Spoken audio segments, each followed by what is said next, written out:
Welcome to DownTalked, the podcast that challenges the noise of criticism, shatters misconceptions, and brings overlooked stories, ideas, and people into the spotlight. I'm your host, Marcus Rains, and every week we take a closer look at the things society loves to dismiss or misunderstand and uncover the truth hidden beneath the surface. It's time to rethink the narrative. Let's go. Welcome to DownTalked, where we dive deep into real stories and meaningful conversations. Today, I'm joined by Uliana Komodi. She's an entrepreneur, wife, and mother. Originally from Moldova, Uliana runs the European restaurant and balances her business with raising her 12-year-old son, Liam Komodi. And by the way, I love that kid. He's such a good kid. Her journey is one of resilience, love, and growth. Let's dive into her story. Welcome to the show, Uliana. How are you?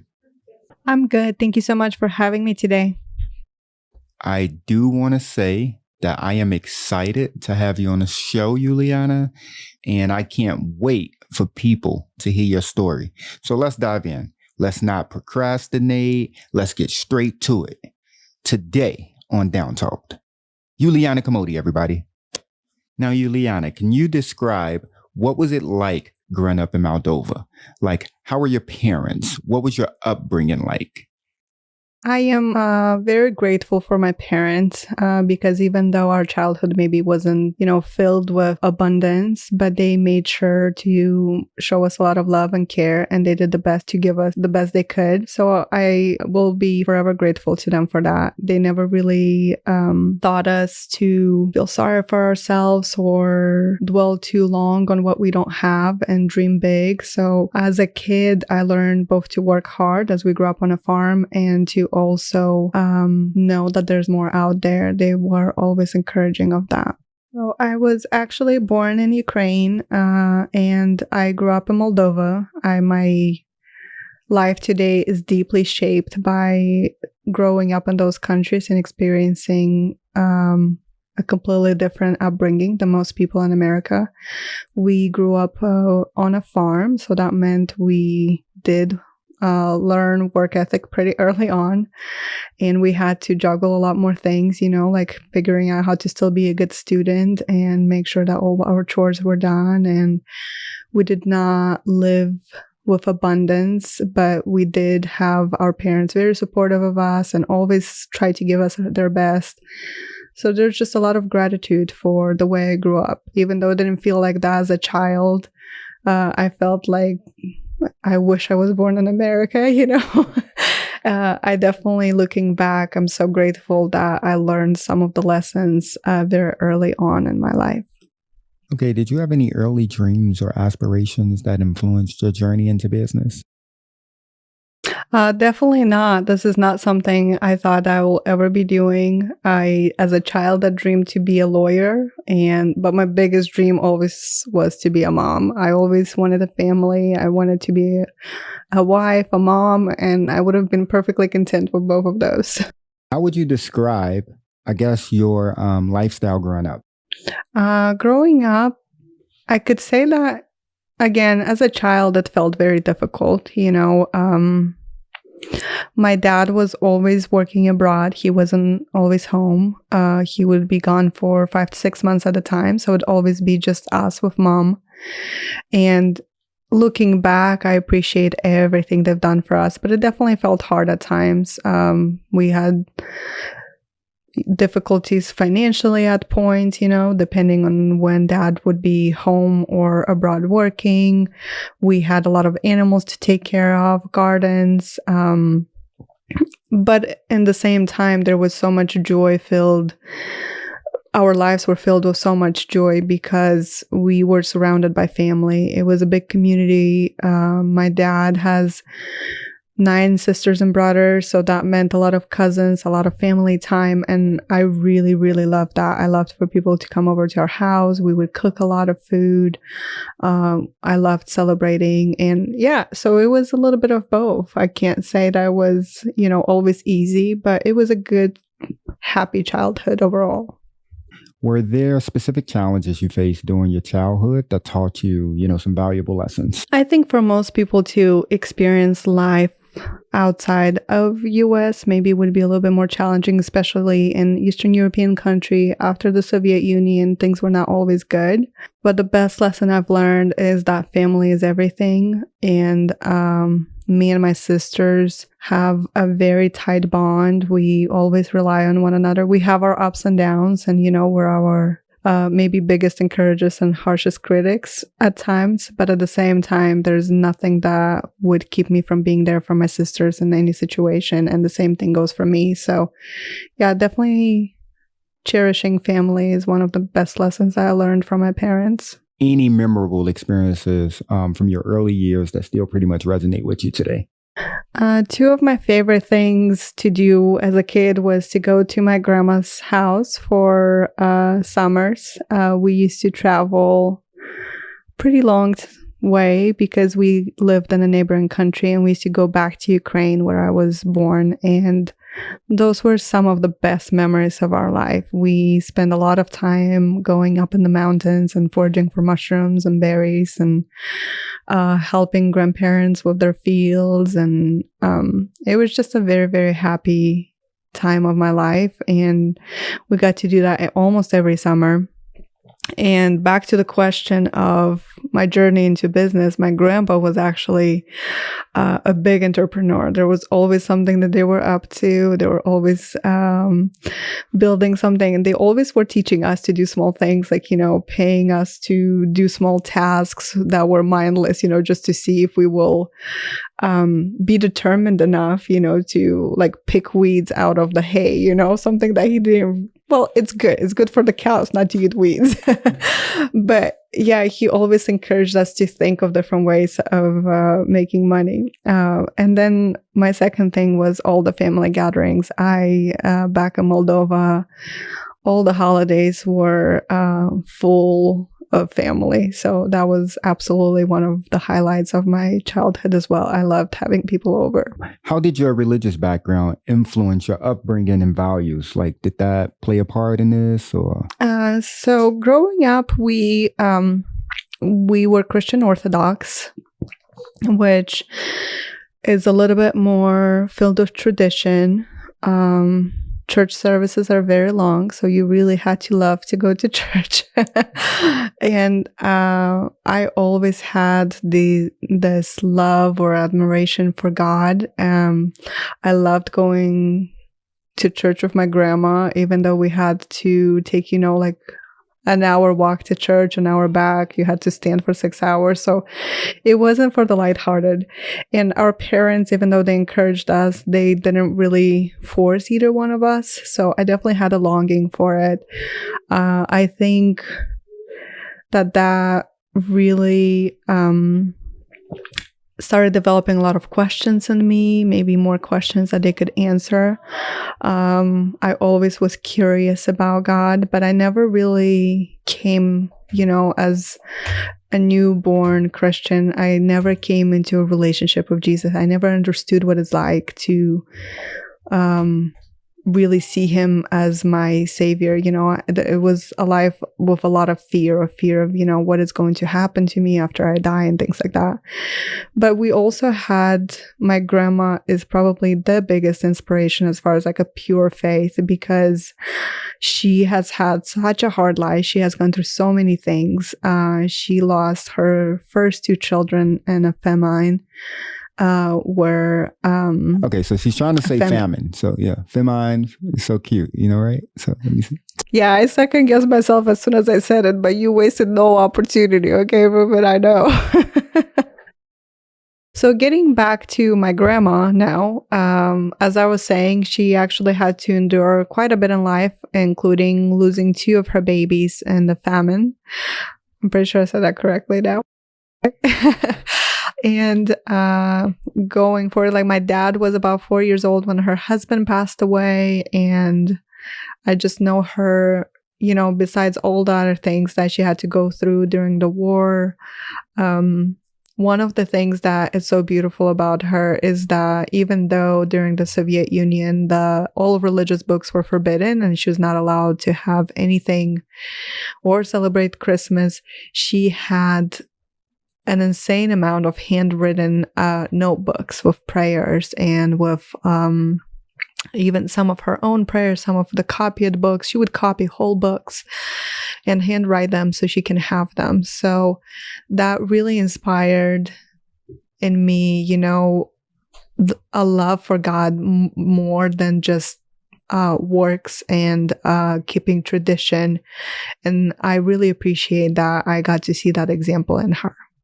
Okay, thank you so much for sharing that, Uliana. So my next question is, I know that you're married. So how did you meet your husband? And I guess like what has marriage taught you about partnership and resilience? So that is a very long story as far as how we learned partnership and resilience. So maybe we'll do that another time. But as to kind of just go over some of the highlights of my marriage, I met my husband here in the United States. I came here as a 19-year-old, so we were just met through a group of friends. I was trying to meet new people, and he was just friends with some of the people I've met, and this is kind of how we were introduced to one another.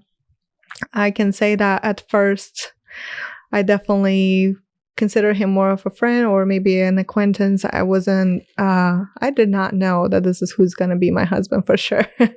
And I wasn't in a place to really look for someone per se. That was not my focus. I just came to the United States not so long before that.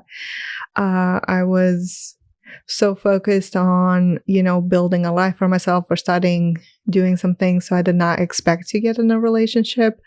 But soon after, I think he started pursuing me more and more. And that definitely, you know, he got me for sure. So we ended up being married. When I believe I was 22, and that was definitely too early. Maybe for me, maybe not for others, but I don't think I was prepared at all, even though the first year of our marriage was wonderful.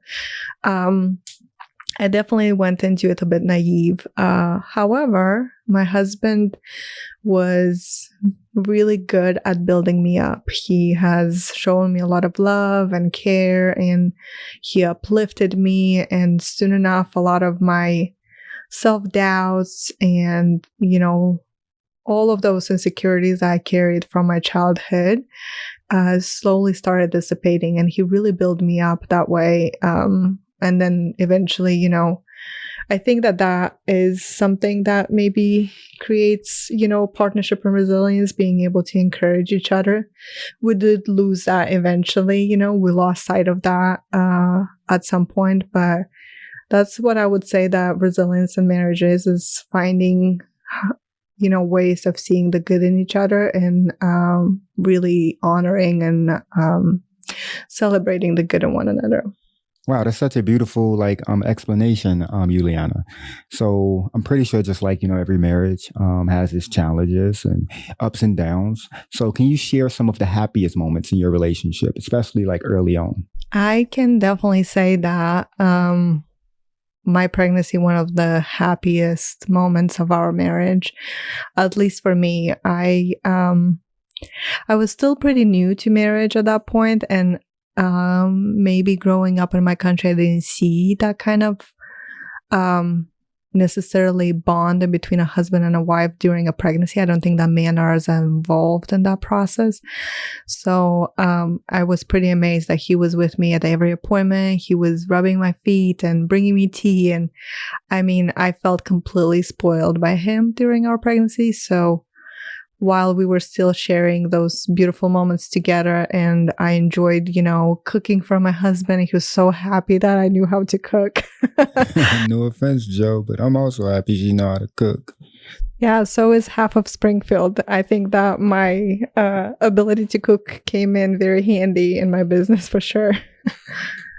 So, Uliana, I know that you have a son, like we said in the introduction. You have a 12-year-old. I mean, he's 12 now. So, what was it like welcoming Liam into your family? You got a newborn, and how was, I guess, like motherhood changed you? Welcoming Liam into our family was my absolutely favorite part of my life, probably, besides marrying my husband. I don't know. There's a lot of good parts of my life, I guess, but it was just so special because to me, this was everything I ever wanted. I loved kids growing up. I babysat every niece, every nephew, from cousins, I guess, not from sisters. My sisters were very young, but all my cousins were older, so I got to be around kids my whole childhood, and I loved babies so much. So having my own was, just nothing but a dream. I soon found out how hard babies are. But that being said, I took a lot of pride and joy in being a mom to Liam. He will often ask me, Mom, did you really want a boy? Did you really, what if I was a girl? Would you be happier? And I was like, no, I really, feel such a calling to raise my son, to raise him to be a leader, to raise him to be an honorable man. So I take my job seriously first of all, and I take a lot of pride in the fact that I get to be part of that and building him up. So as a baby, he did struggle with some things. It wasn't always easy. He struggled with eating. It did not help that just about a month into his life, my husband was sent out from his work to a different state. So he started working in Oklahoma, which is about 5 hours away from us. That meant we only saw him for maybe a day and a half a week. And that was, him driving hours, getting home. He obviously would be tired from that. So we just kind of prepared him for the next week. And that was it. There was not a lot of support for me. I did have my mother-in-law who helped me tremendously, but it was not the same as having my husband home. I think, it was hard for him as well. He was away and not be able to be part of the natural progression of a baby. He grows from, just a baby to now start crawling. He got to miss all of those experiences. And the struggle with his eating resulted in me calling him many times, crying because I would just be so tired of, him eating, throwing up, me cleaning up, and never really having a break from that. So it was hard. I still cherish that time. I still think that I grew a lot as a person and that as a mom, unfortunately, I didn't grow as a wife in that period. I think my husband kind of took a second place. I didn't know how to really connect to him being so far away. He did not know. We became kind of just survivors as far as a marriage. But overall, I think for me, it was just a huge change. If there was a for sure before and after in me, and I had to understand that I'm taking responsibility for another human being. Everything I do or don't do will have a consequence for him. So I took my responsibility as a mom very, very seriously. Thank you so much for that. So I know in marriage, marriages always have like challenges, and I do appreciate you for going into detail and sharing with, me and the listeners, the specifics of like, the challenges that you've experienced. So how did you and Joe, I guess, like navigate challenges as a couple while managing a business and family? Definitely not perfectly. I think our biggest issue was that we got ourselves involved in way too much, way too early. We didn't really take time in between to allow certain seasons to end before we start a new one. So as soon as my husband got back after being 8 months away, maybe 2 or 3 months into it, we decided to open the business. And it was me going into it with a lot of fear, my husband totally believing in me that I can do it. So I definitely did not think that I have what it takes, but I kind of just put one foot in front of the other and I figured it all out. Definitely hard. It definitely was part of undoing us as a marriage, as, people that once supported each other, with people that had a lot of resentment towards one another, lack of time, lack of peace, just having a couple of days where we just rest, those started to be hard to come by. So yeah, it was very stressful. I can't say that we managed that very well. It was something that we learned down the road how to do. And I do also want to add, just for the listeners, that I'm going to have Uliana back on the show. I'm also going to have a husband, at some point come on the show too. So we're going to pretty much refrain from that right now. We're going to save that for later, and we're going to go into the specifics for when Uliana come back. But I'll proceed to that next question. Okay, Uliana, what roles does your faith in God play in strengthening your marriage and family? Because I know previously, in the beginning of the interview, you talked about, your religious background, and then we talked about the challenges. So could you just elaborate on that more? To be honest, I know we said that we're going to be touch on it a little bit later, maybe another time. However, truth be told, I would not have a marriage if it wasn't for my faith, or if I did not have found faith in God. There was a time when my marriage completely fell apart, and God found me. He found me in my worst pain, and, me crying out to him. At first, I thought that, he'll just fix my marriage, but he just took me on a journey and fixed all of me. He didn't stop there. I will forever be grateful for the work that God has done in my heart and in my family and in my son's life, my husband's life, and for the work that he will continue to do. But as far as faith, it's absolutely imperative for my marriage and for me personally at this time. I think I was completely changed as what I valued and how I started raising Liam. And even though I always wanted to raise him Christian, I didn't really know how to, just coming from maybe a different kind of religion. It was just more, going to church is what saves you, and repenting of your sins, and, but still worrying whether you're good with God or not. It was just not something that I understood very well. So it was good that God found me where he found me and took me on this journey of really undoing me first so that he can put me back together. The name of this podcast is DownTalked, and I just want to dive more into a few down talks. But on top of that, I know you previously explained, your faith in God, and how, that faith pretty much strengthened your marriage, and that's what pretty much kept you. Now, if you can put it into one word, I guess, would you say that it was just more of hope in God, or what kept you going? I don't know if I can use one word, but if I could explain it, I don't know. God gave me the faith to believe, not only in him, but what he wants to do. He gave me promises, and I was at so many points doubting so many things, but somehow I was just I just need to put one foot in front of the other. I just need to, no matter how many days of doubt I'd have, or how many bad seasons I would have, there would be, whole weeks, months of me just struggling so much to understand what he's doing in my life. Where is this all going? Will this season ever end?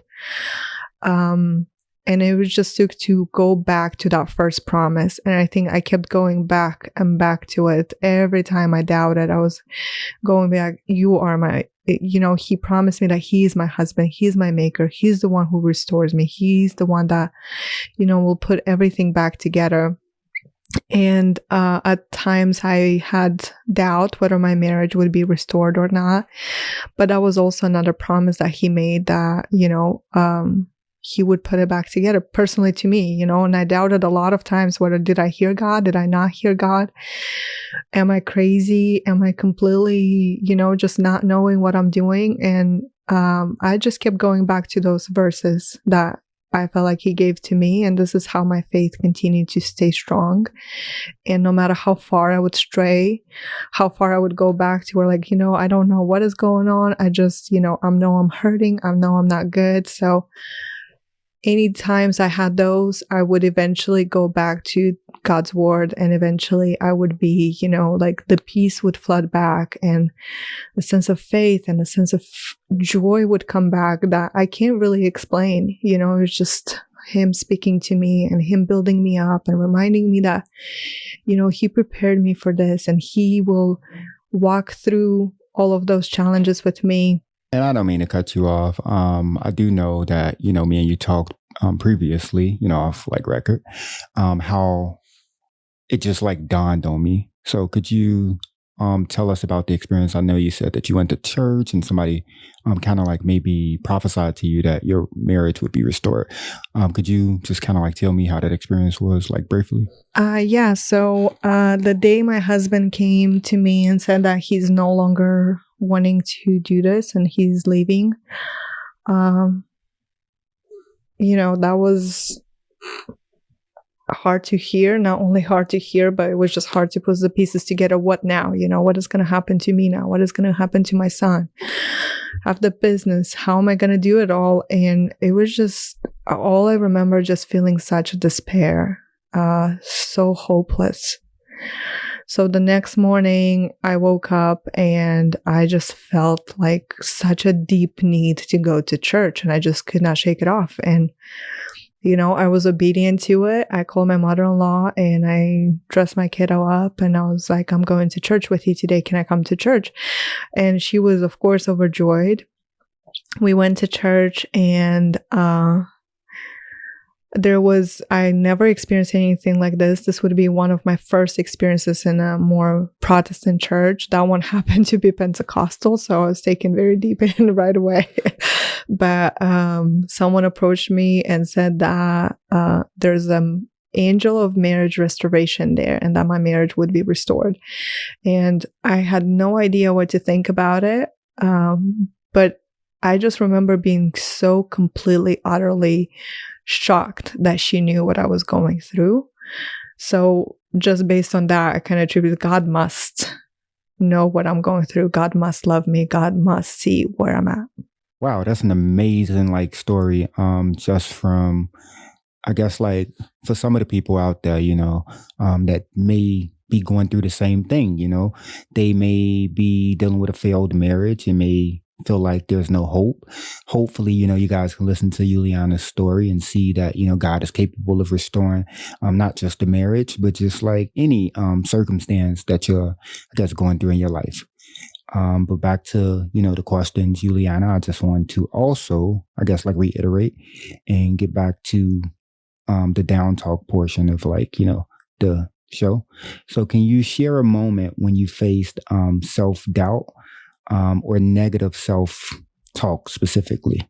Yeah, so I'll have to take you back all the way to my childhood if we're going to talk about negative self-talk. And I think pretty early on, I had very low self-esteem. I can't say that other people said negative things to me or that anybody caused it, but I can't say that. I had good parents. Our parents tried to treat us very fairly as far as all the kids. But somehow along the way, I developed this feeling that I wasn't good at anything. I didn't have any talents. I was an awkward kid, and I didn't feel that I had anything to give really to the community, to the people around me. Soon enough, that just became who I was. I was very negative towards myself. I didn't have any just kind of even something that I loved about myself. There was a lot of situations where I looked around me and I'm like, this person is so great, and my sister is so great, and she seems to do well, and my mom is an amazing woman, and she can do all of these things, and then my little sister is cute as she can be. So I was surrounded by these great people around me, and I started comparing myself to everyone around. And I think comparison really, gets you into a place where you hyper focus on what's good in everyone else because you don't see their struggle, and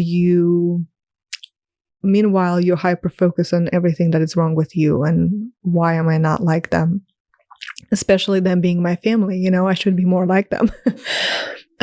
So growing up, that was maybe not something I thought too much about, but looking back, it's definitely something I struggled with. Add to that, I was just a very fearful kid. I was afraid of everything that moves. I could consider every worst case scenario. So inside of me, there was nothing really bright and positive. I, had fun with family and I enjoyed a lot of things.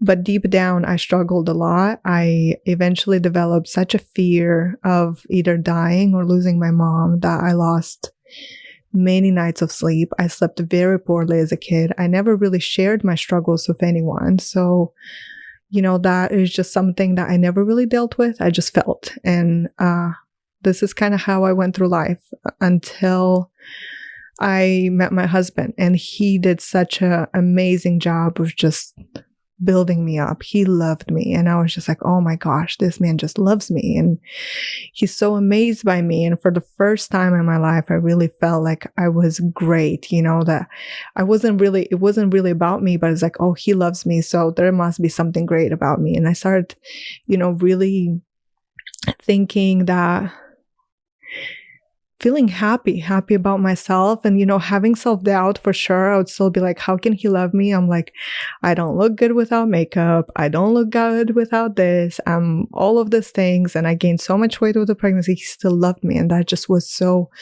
amazing to me. So needless to say that when my marriage fell apart, I was right back at the place of just,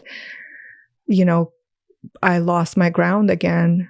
And what I came to the realization that it even got worse, because now I actually did something to lose all of that love, to, push him away. Like, he loved me for who I was. And one of a sudden, he no longer wants to be with me, and he no longer sees the value in me. He no longer believes all those good things that he believed about me. So yeah, that just put me in a really, about the worst place that I had with self-talk. I'm so grateful that this is where God picked up, and he just kind of built me up from there. Now, with DownTalk, like, were there any, I guess, like, people or specific people in your life that contributed to those, like, negative, like, perspectives of yourself regarding DownTalk? Surprisingly, there were not people that really, DownTalk to me. And this is what surprises me probably the most, that people didn't say things that should make me feel this way. And I still found a way to make myself feel this way. And I do not know if anybody can relate to this, but I will often walk through life, through places, walk into a room, and I almost attribute other people, thoughts about me. So I was like, oh, they must feel this about me. They must think these things about me. They must know this and this and this about me. So this is how they must feel. And I would almost create myself atmosphere of, people looking down on me without that actually happening. And, that can be also tied back to DownTalk, like, people must not like me. People must think badly about me because I think badly about me. I do not like myself. So now I'm attributing those feelings to people in the room. So, and it became so real to me to where I really, at times, really believe that this is how people must feel about me. So even if somebody complimented me, I could not take a compliment. It would not be just, like, oh, thank you so much. That was so nice for you to say. It would always be like, oh, thank you, oh, it's this and that. And I would give excuses why I am where I am, or I accomplished great things, or why, this and that. And yeah, I think that I can't say that people really contributed to that. It was more in my head than anything. It sounds like that, you didn't really receive any DownTalk from other people. It was just more of you. So it's like internalized self-talk, like negative, in a negative way. So how did you find strength to overcome those moments of negativity towards yourself? So I wish I could say that as soon as I started digging deeper in the Word of God or my walk with Christ, that I, suddenly was set free of that. Unfortunately, I continued to, feel sorry for myself and walk into a room always thinking that everybody knows that I failed my son and he has no father, even though he had a father, but just not in the home. Felt like everybody knows that I failed as a wife and my husband left me, and those things just added even more fuel. Until one day, it was very distinct, like a question just popped in my head. Would I ever speak to anybody else the way I spoke to myself? Would I ever tell a single mom that you failed your child? Or would I ever tell, a wife someone that went through divorce, that you failed as a wife, that you have, not done enough, and all of those things? And it just kind of completely opened my eyes that I was so mean towards myself. I was so kind towards others and so encouraging towards others. But was I really encouraging them?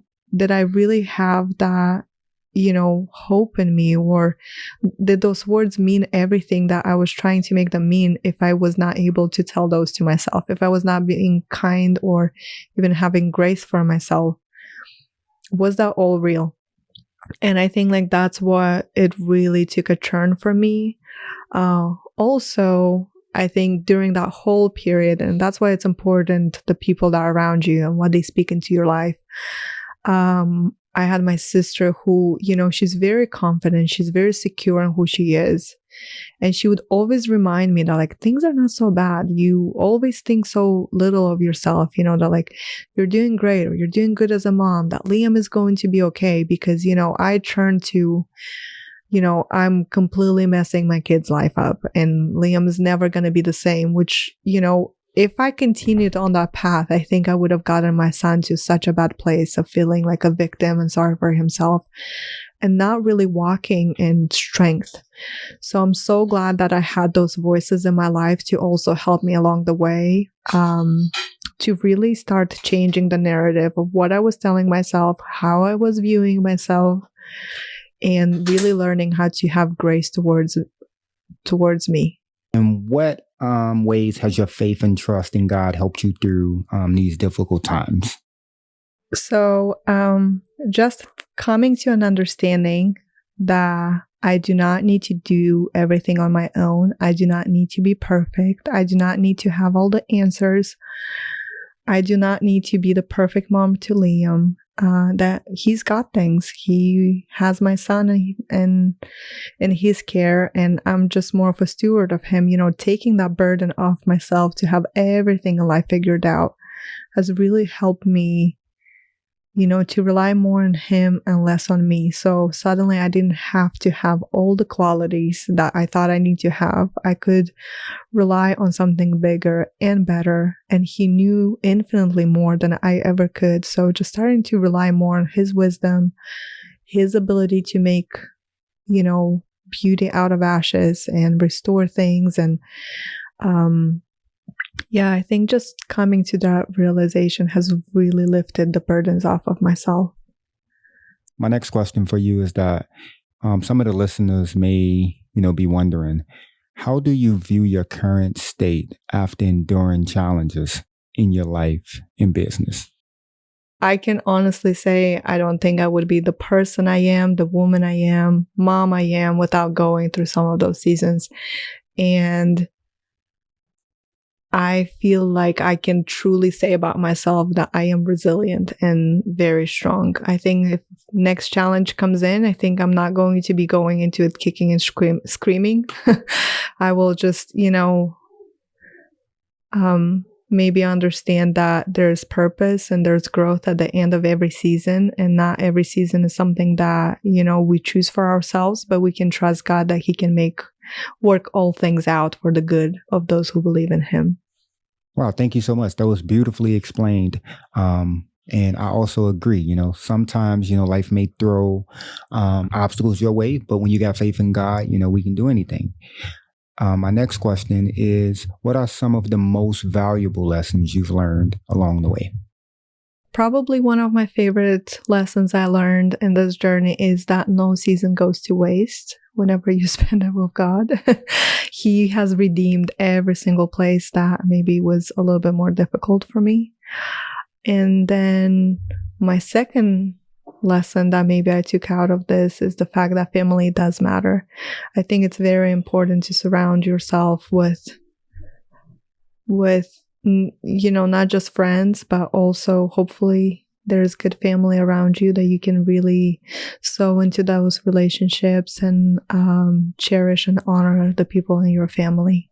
what would you say are some of your future goals and aspirations, both personally and professionally? So professionally, my goal is to work less. I've spent the last 10 years working a lot of hours. So I'm coming to a place to where I really want to step back, and we've done some changes in our business and we combined our stores in order to achieve that. And I'm very grateful that it's going good so far. We went into it a little bit nervous. And as far as personally, I think like I only have my son in my house for the next 6 years. So I really want to focus on using that time wisely. I want to make sure that I focus on building him up and teaching him what is a good relationship with God is, and how he can achieve that more. I also want to grow my marriage and make sure that we get, we were recently restored, so there's still a lot of things that we need to work through, and I would really, put a lot of focus on just continuing to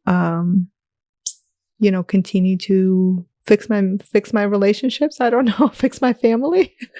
I'm still in that process, probably. Okay, and this is the question that I've been really wanting to ask you. If you could give advice to your younger self, what would it be? So I'm pretty sure that if I gave her advice, she wouldn't listen. But if I had to do it anyway, I would tell her that everything will be okay in the end. Worry less. I think I have consumed a lot of my life worrying for all the different things. And I don't think it served me well. And also I'd tell her to buy Bitcoin for sure. So Uliana, what would you say to others, who may be struggling with self-doubt or external criticism? So I know a lot of people, they're listening and they may, struggle with insecurities or negative self-talk. What would you say to them? I think the first one is find the motivation to start changing the narrative as what you tell yourself. And, just keep in mind that in order to serve others best around you, you need to be okay first yourself. And for me, that was definitely something I had to learn how to be encouraging towards myself, that I can be more effective when I encourage others. And then just start learning of who God says you are, who he made you to be. Finding your purpose sometimes can lead to, finding that thing that God made you for. Sometimes my insecurities came from the fact that I didn't know what I was made for, and just knowing that God created me for a purpose, for his own pleasure, that he delighted in me, has really helped me to be content with who he made me to be, and really stop being so mean to myself. Stop being so mean to yourself. Well, Uliana, is there anything else you would like to say before I let you go? It was a pleasure having you, and I can't wait to bring you back so we can go deep, deep, deep into how you overcame your marriage as far as infidelity and, other things that I'm not going to mention. I'll let you determine that when you come back. Thank you, Ruben, so much for having me. I'm excited for us to do this again sometimes and kind of go a little bit deeper on what God did in my marriage. Other than that, I hope that this podcast reaches a lot of people and encourages everyone. Thanks for listening to DownTalked. I hope today's episode gave you something meaningful to take away. Remember, every perspective has value, even when it feels overlooked. If you enjoyed the episode, consider subscribing so you don't miss future conversations. Until next time, take care of yourself and keep exploring the conversations that matter. Have a good day.